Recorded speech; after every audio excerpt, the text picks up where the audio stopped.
மொத்தமாக இவ்வளோ எடுத்துருக்க மருந்து, பச்சை மிளகாய், கறிவேப்பிலை, கீரை.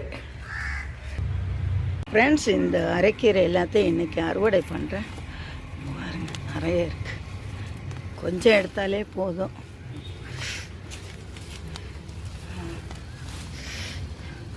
இன்றைக்கி எடுத்திருக்கேன். இந்த இடத்துல கொஞ்சம் கீரை எடுத்து போடணும் இன்றைக்கி. ஃப்ரெண்ட்ஸ், இவ்வளோ அரைக்கீரை எடுத்திருக்கேன் இன்றைக்கி பொரியலுக்கு. அப்படியே ஒரு கோவக்காய் எடுத்து சாப்பிட்டுக்கலாம். இங்கே ஒன்று கோவக்காய் பறித்து சாப்பிட்ருக்கேன். கொஞ்சம் கறிவேப்பிலை எடுத்துக்கலாம். பிள்ளை கோல்டுக்கு மருந்துக்கு இது கற்பூரவள்ளி, துளசி எடுக்கு, கொஞ்சம் திப்பிலை,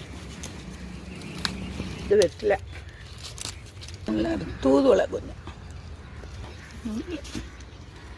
நிறைய இருக்குது. பச்சை மிளகாய் எவ்வளோ இருக்குன்னு எவ்வளோ பச்சை மிளகாய் எடுத்துருக்கேன். மொத்தமாக இவ்வளோ எடுத்துருக்க மருந்து, பச்சை மிளகாய், கறிவேப்பிலை, கீரை.